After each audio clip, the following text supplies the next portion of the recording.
జయశంకర్ భూపాల్పల్లి జిల్లా కలెక్టరేట్ ప్రాంగణంలో ఏర్పాటు చేసిన జాతీయ పథకాన్ని రాష్ట్ర అటవీ అభివృద్ధి కార్పొరేషన్ చైర్మన్ పోదెం వీరయ్య ఆవిష్కరించారు. ఈ కార్యక్రమంలో ఎమ్మెల్యే గండ Satyanarayana Rao, collector Rahul Sharma, SP Kiran care, ఇతర అధికారులు పాల్గొన్నారు. అనంతరం మాట్లాడుతూ సీఎం రేవంత్ రెడ్డి దార్శనిక పాలనలో తెలంగాణ అభివృద్ధి పదంలో దూసుకుపోతుందంటూ పేర్కొన్నారు.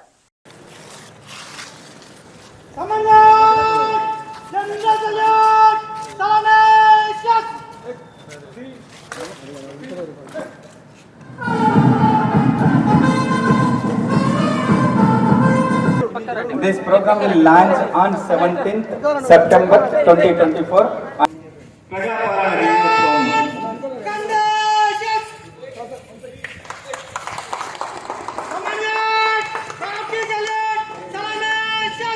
ఏడు 1948లో తెలంగాణ నాటి హైదరాబాదు సంస్థానం భారతదేశంలో ఐక్యమై 76 సంవత్సరాలు పూర్తి చేసుకొని 77వ సంవత్సరంలోకి అడుగు పెడుతున్నా కాబట్టి ఈరోజు జిల్లా వ్యాప్తంగా తెలంగాణ ప్రజాపాలన వేడుకలు ఘనంగా నిర్వహించుకుంటున్నాం. 1948 సెప్టెంబర్ 17న సువిశాల భారతదేశంలో తెలంగాణ ఆవిర్భావమైన రోజు. స్వతంత్ర భారతావనిలో 60 ఏండ్ల స్వయం అస్తిత్వం కోసం ఉద్యమించి స్వరాష్ట్ర అవతరించి తెలంగాణ నేడు అభివృద్ధి పథంలో ముందంజలో ఉన్నదని చెప్పడానికి చాలా సంతోషంగా ఉంది.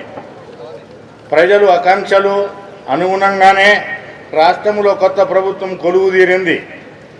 గౌరవశ్రీ మన ముఖ్యమంత్రి శ్రీ యనుమల రేవంత్ రెడ్డి గారి దార్శనిక పాలనలో విద్యుత్, నీటిపారుదల, వ్యవసాయ, పరిశ్రమలు, ఉద్యోగ ఉపాధి కల్పన, అభివృద్ధి సంక్షేమాలతో పాటు ఐటీ మరియు అగ్రికల్చర్ వరకు అన్ని రంగాలలో గణనీయమైన అభివృద్ధిని సాధిస్తూ అనతి కాలంలోనే సంక్షేమ కార్యక్రమాలు అమలు దేశానికి ఆదర్శంగా నిలుస్తున్నామని చెప్పడానికి చాలా సంతోషంగా ఉంది.